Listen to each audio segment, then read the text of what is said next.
So I'm doing an oil change on the 2014 Honda Civic, 1.8 liter. So basically all you need is a 3.7 liters quart of oil. 4 quarts would do. Probably would recommend getting a jug, 5-quart jug. Makes it a lot easier, so that way you have extra oil just in case you need it. So what I did was basically, of course, you have to jack up the car. So you got a mounted spot which is right in the center, very easy to get to. You can actually get it on the sides as well if you don't feel comfortable, but this is being held on by a strong bracket. And so what I did was remove the metal panel, which is just Phillips screwdriver. Let me show you what I use. So all you basically need is a 10mm socket with a ratchet. I didn't just have an extension just in case, but I don't really need it. Push pins remover, also a 17mm socket to remove the bolt from the oil drain plug. So, and I also removed this little plastic panel, which these little plastic grommets came out of, clips I mean. So that's the only way to take off the oil filter, which is right there. It doesn't provide that much room. If that plastic covers in the way, you kind of have a hard time removing it. Always, when you put the new one on, hand tighten it. Do not use a tool to tighten it, otherwise you can have problems along the way later on. It becomes very difficult to remove. So the drain plug is basically right here. It's a 17mm. It is descriptive to where it's located, so very simple and easy. And so what else I removed was the little metal bracket, which was underneath the engine bay. It's the little metal cover. I'm gonna show you guys that in a little bit. So basically this is it. This is what's covering that whole area. So it is just a simple Phillips screws. Easy, just forward them.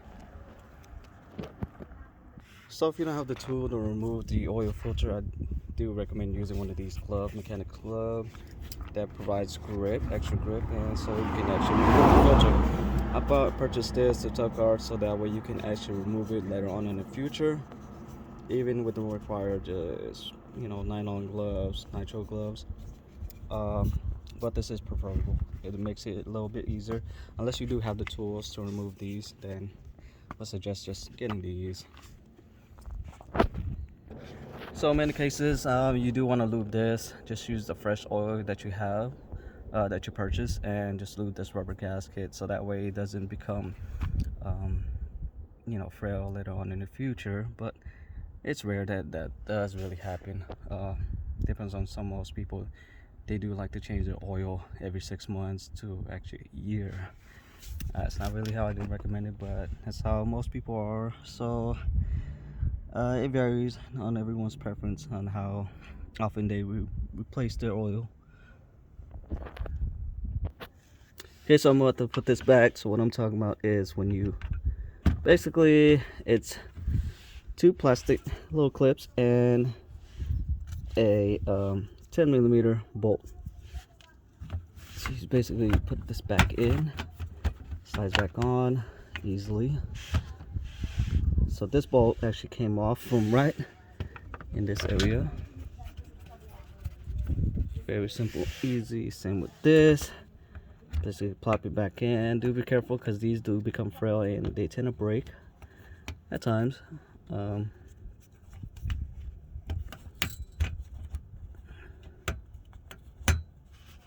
These are not that expensive to replace, so you can always purchase them at the dealership. Seems I'm missing the other bracket. Okay, clips. I keep calling it bracket for some odd reason. I did work on another SI recently to change the catback exhaust, actually install a catback exhaust, but unfortunately the owner of that vehicle purchased the incorrect exhaust. So he did return it. Hopefully he did get his refund back. Hopefully. Alright, so I'm gonna tighten this.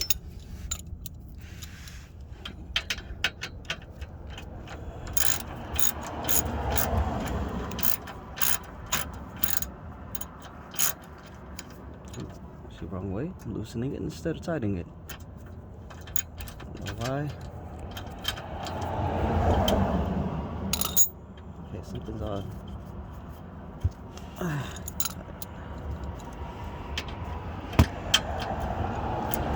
Okay, so let's see this one.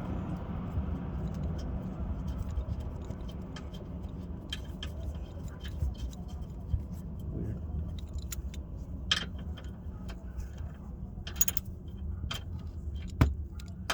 Okay, so it was still loose. That's why it was coming apart.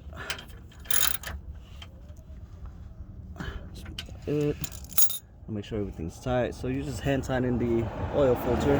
This is what I mean. So for you to get to this filter to actually loosen it, to have more leverage, you do have to remove this out of the way. Otherwise, your hand's gonna be hitting on here against it, and you don't really have that much leverage. So I did tighten this down already, but you always want to double check your work. You do not want to just guesstimate everything and think that you tightening it, because otherwise later on, if it does tend to come off, then you're gonna also run into some issues. So okay, that's to loosen it.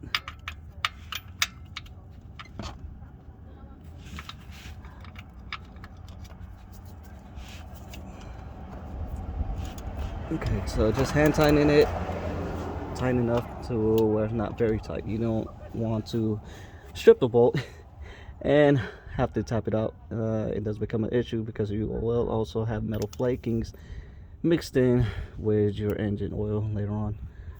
So once we put that cover back on, it's very simple and easy. You just slide it onto these little areas. There's about 1, 2, 4 sections. Okay, so got it on. So basically I'm just gonna slide this in, get it out. Oh, actually, wrong way. Upside down. Okay, so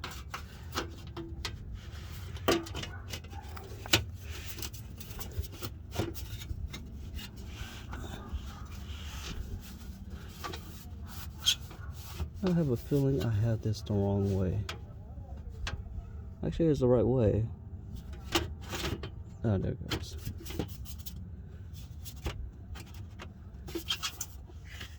And this is a little bit difficult with. Okay, so it does require the use of both of your hands. Fortunately, I haven't used my GoPro at the moment. I've been using my cell phones. So there's 4 screws.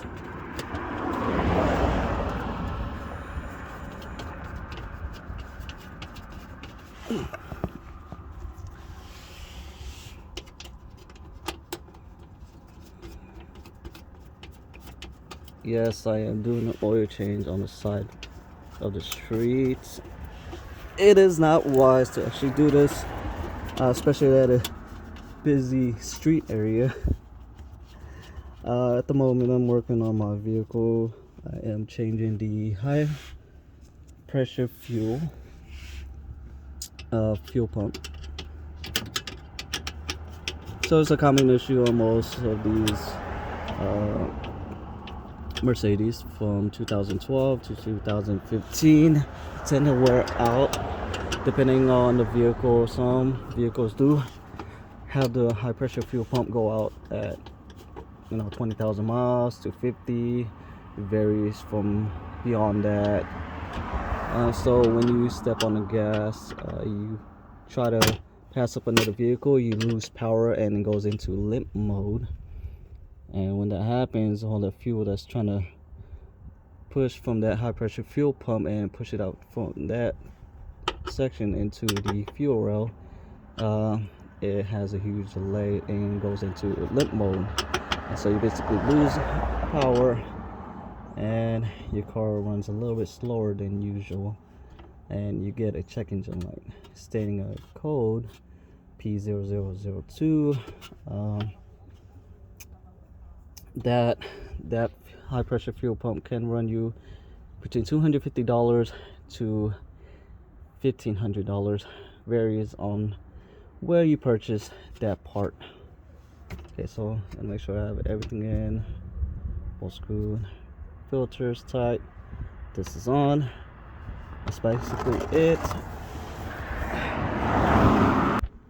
Okay, so the oil level is right where the crosshatch is, right above it. So good enough. So it is about 4 quarts. It does recommend using 0W20 standard SA oil. Okay, so I'm gonna show you guys how to reset the oil light. So I'm gonna be taking you guys to position where you reset the engine. So you just want to turn on the key onto the on position. You go to menu, and you basically go to your vehicle information as you scroll through. So the menu, and you hit up the plus button. So you go your vehicle information. You press source to enter. Then you got your maintenance info. Enter. So your oil life was about, well, for this vehicle was 40%. So you got an oil and filter, air filter, transmission. So you want to go to your oil and filter. B, would you like to reset it? Yes. So once you do that, maintenance has been reset. Now your oil life is at about 100%. So that resets all of it, including your miles for your distance. It's a little bit different. Most vehicles you do change that in certain cars. And that's about it. To reset your oil life, it goes back to 100%. Simple, pretty easy. So exit out, press menu again, and that's done. And that's how you change the oil on a 2014 Honda Civic. I think the models varies from 2012 to 2015 Civics. I think they're all the same. It is going to vary from the SI. It's a little bit more different, and it does require more oil. Most likely it's going to require about more than 5 quarts of oil on the SI. Not really sure, but you would do want to check that information up online just to verify it. And that's that.